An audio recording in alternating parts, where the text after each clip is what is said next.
Assalamualaikum warahmatullahi wabarakatuh. Sahabat channel Riyadul Falah yang dirahmati oleh Allah Subhanahu wa taala. Pada kesempatan kali ini saya akan mengisahkan tentang seorang anak kecil yang takut terhadap akhirat, akan siksa-siksa pedih dari Allah Subhanahu wa taala sampai membuat seorang syekh keheranan.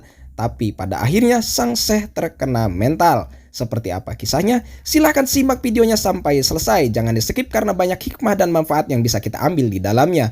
Tapi sebelum lanjut kepada videonya, yang belum sholat silahkan sholat dulu. Karena tujuan hidup kita di muka bumi ini tiada lain dan tiada bukan hanya untuk beribadah kepada Allah Subhanahu wa taala. Sebagaimana firman-Nya dalam Al-Qur'an, "Wa ma khalaqtul jinna wal insa illa liya'budun."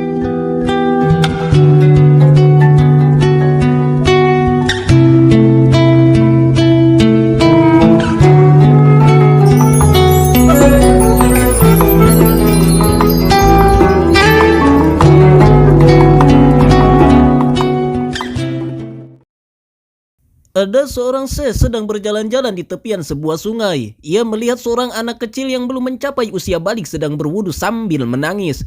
Hal itu menarik perhatiannya, maka ia bertanya, "Wahai anak kecil, apa yang membuatmu menangis?" Anak itu berkata, "Wahai Tuan, aku sedang membaca Al-Quran hingga sampai pada firman Allah yang berbunyi, Bismillahirrahmanirrahim.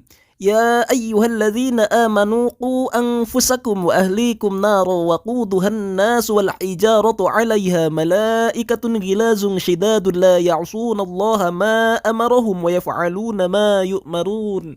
Hai orang-orang yang beriman, peliharalah dirimu dan keluargamu dari api neraka yang bahan bakarnya adalah manusia dan batu.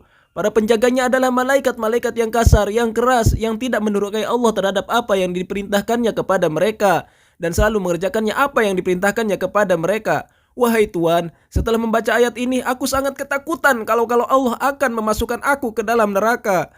Sang syekh tersenyum bijak dan berkata, "Wahai anak kecil, engkau seorang anak yang terjaga, maka janganlah kamu takut, engkau tidak patut masuk neraka." Tentu saja jawaban itu didasari kenyataan yang dilihatnya, bahwa anak sekecil itu sedang berwudu, membaca Al-Quran, bahkan bisa menangis ketika menangkap makna ayat-ayat Al-Quran. Tetapi mendengar jawaban sang syekh, anak itu memandang dengan keheranan dan berkata, "Wahai Tuan, bukankah engkau orang yang berakal sehat? Tidaklah engkau tahu ketika manusia akan menyalakan api, ia akan membutuhkan kayu-kayu yang lebih kecil terlebih dahulu, baru kemudian kayu-kayu yang lebih besar." Jawaban dari logika anak kecil yang mungkin belum banyak memperoleh pengajaran tentang ilmu-ilmu keislaman, tetapi hal itu sangat menyentuh sang syekh. Ia menangis lebih keras daripada tangisan anak kecil itu dan berkata, "Anak sekecil ini lebih takut kepada neraka. Bagaimana dengan keadaan kami?" Sahabat channel Riyadul Falah yang dirahmati oleh Allah Subhanahu wa taala, kita bisa mengambil hikmah daripada kisah ini, bahwasanya kita jangan pernah merasa jumawa dengan ibadah yang telah kita lakukan kepada Allah. Bukan karena ibadah kita masuk ke dalam surganya Allah, bukan karena ibadah kita selamat dari siksanya Allah, tapi karena rahmat Allah Subhanahu wa taala. Mungkin cukup sekian, billahi taufik wal hidayah. Wassalam.